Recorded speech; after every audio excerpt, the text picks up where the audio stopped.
ভাবে বঞ্চিত করা হয়েছে নানা কথা বলে। আমরা আজকে থেকে 10 বছর আগে যখন ঢাকা গিয়েছি তখনও 12 থেকে 14 ঘন্টায় গিয়েছি, এখনো 12 থেকে 14 ঘন্টায় যাই। আমরা ওই ফ্যাসিস্ট হাসিনা সহ সকলকে একটি জিনিস স্পষ্ট করে বলে দিতে চাই, এই যে পঞ্চগড়, ঢাকা থেকে সবচেয়ে বেশি দূরত্ব এই পঞ্চগড়ে।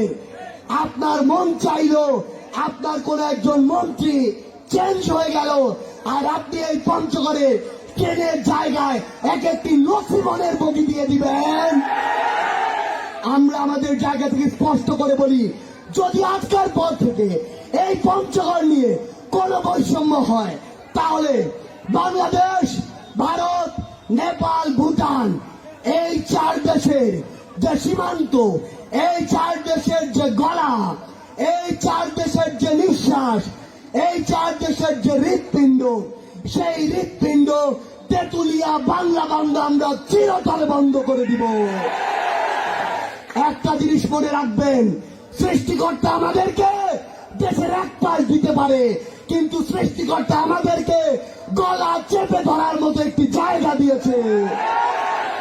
পঞ্চগড়ের মানুষ মনে রাখবেন, আজকে নয়, আজকে থেকে আগামীর বাংলাদেশে আমরা আমাদের বৈষম্য বিরোধী ছাত্র আন্দোলনের পক্ষ থেকে একটি কথাই বলতে চাই, আজকের পর থেকে কোন মানুষকে পোশাক দেখে বিচার করা যাবে না।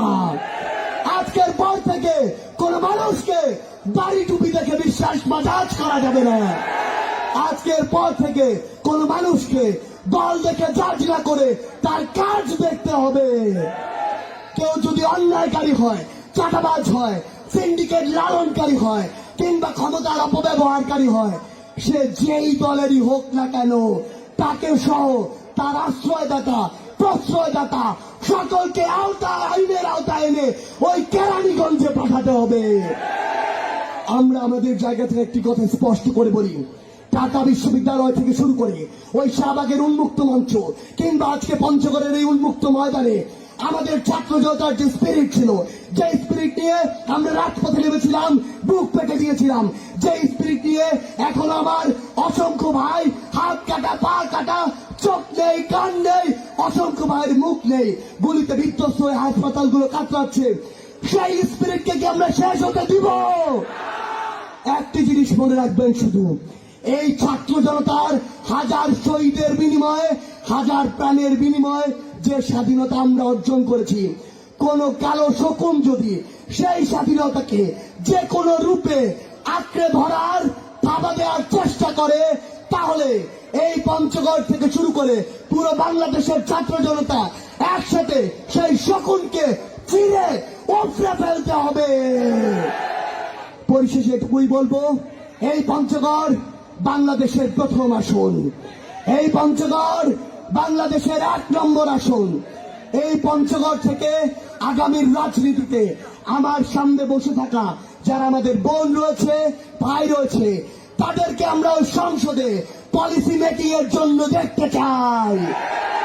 তাদেরকে আমরা ওই সংসদে এমপি হিসেবে দেখতে চাই, মন্ত্রী হিসেবে দেখতে চাই, রাষ্ট্রপতি হিসেবে দেখতে চাই, প্রধানমন্ত্রী হিসেবে দেখতে চাই। প্রিয় বাবা মায়েরা, একটি জিনিস মনে রাখবেন, আজকের পর থেকে সন্তানকে শুধু ডাক্তার, ইঞ্জিনিয়ার হওয়ার স্বপ্ন দেখানো বাদ দেন। আপনার সন্তানকে আজকের পর থেকে হয় রাজনৈতিকভাবে সচেতন হয়ে উঠতে বলুন, না হয় একজন যোগ্য, সৎ, মেধাবী, ন্যায়পরায়ণ রাজনীতিবিদ হয়ে উঠতে বলুন। দিন শেষে আপনার ভাগ্য নির্ধারণ হয় ওই সংসদের পলিসি থেকে, আর ওই পলিসি যারা মেক করে তারা সবাই এক একজন পলিসি মেকার, তারা সবাই এক একজন রাজনীতিবিদ।